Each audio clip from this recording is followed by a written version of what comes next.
అమెరికాలో పాలస్తీనాకు మద్దతుగా ముస్లిం విద్యార్థులు ఆందోళనలు నిరసన కార్యక్రమాలు చేస్తున్న సంగతి తెలిసిందే.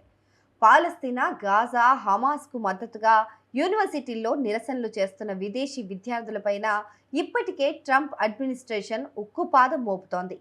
సెవీస్ వీసాలు రద్దు చేస్తోంది. అయితే బుధవారం సాయంత్రం న్యూయార్క్లోని కొలంబియా యూనివర్సిటీలో పాలస్తీనాకు మద్దతుగా నిరసనకు దిగిన దాదాపు 80 మంది విద్యార్థులను పోలీసులు అరెస్ట్ చేశారు.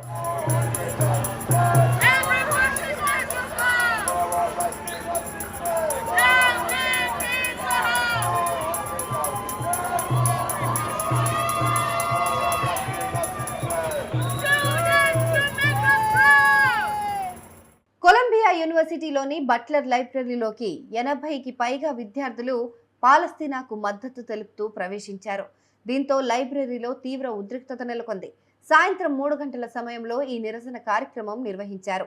నిరసనకారులు ముఖాలను కప్పుకొని 2వ అంతస్తులోని రీడింగ్ రూమ్లోకి ప్రవేశించి దాన్ని బాసెల్ అల్ అరజ్ పాపులర్ యూనివర్సిటీ ప్రకటించారు. అల్ అరజ్ అంటే 2017లో ఇజ్రాయెల్ బలగాల చేతిలో హత్యకు గురైన పాలస్తీనా యాక్టివిస్ట్.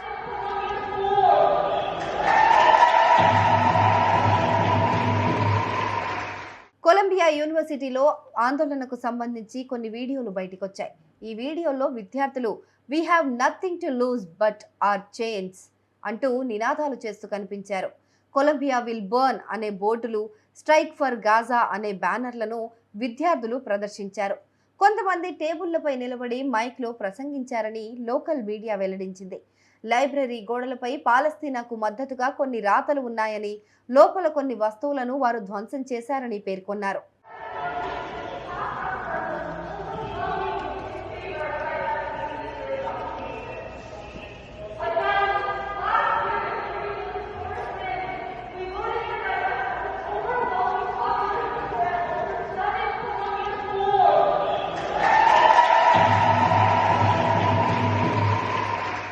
బట్లర్ లైబ్రరీలోకి ప్రవేశించిన విద్యార్థులను ముందు యూనివర్సిటీ సెక్యూరిటీ హెచ్చరించారు.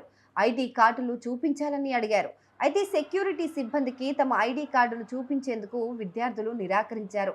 దీంతో ఇరు వర్గాల మధ్య వాదన మొదలై అతి తీవ్రతరమైంది. పరిస్థితి చేజారుతున్నట్టు గమనించిన university president Claire Shipman New York police department సహాయం కోరారు.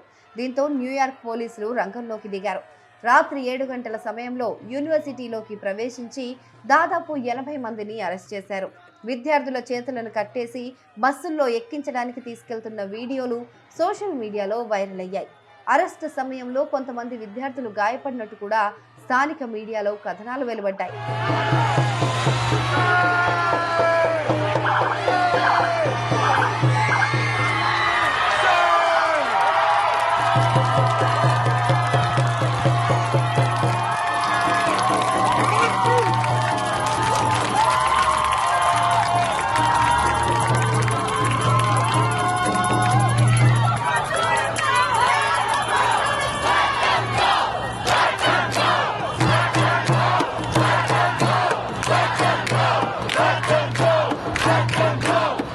కొలంబియా యూనివర్సిటీలోని నిరసనపై న్యూయార్క్ మేయర్ ఎరిక్ ఆడమ్స్ స్పందించారు.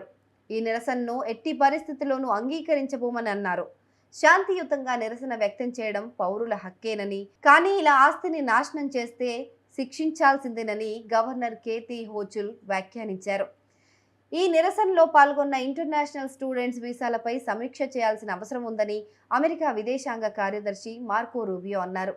ఇక కొంతమంది ఈ నిరసనను ప్రో హమాస్ అంటూ తీవ్రంగా విమర్శించారు.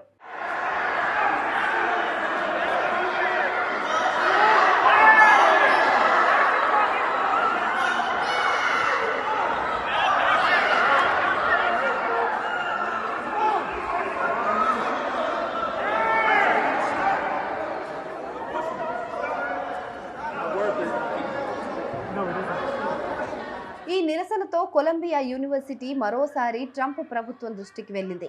ఇప్పటికే ఈ యూనివర్సిటీకి ట్రంప్ షాక్ ఇచ్చారు. యూదు విద్యార్థులను రక్షించడంలో యూనివర్సిటీ విఫలమైందని ఆరోపిస్తూ $400 మిలియన్ ఫెడరల్ గ్రాంట్లు నిలిపివేశారు. ఈ నిర్ణయం ఇప్పుడు యూనివర్సిటీలో ఉద్యోగాల కోతకు కూడా కారణమైంది.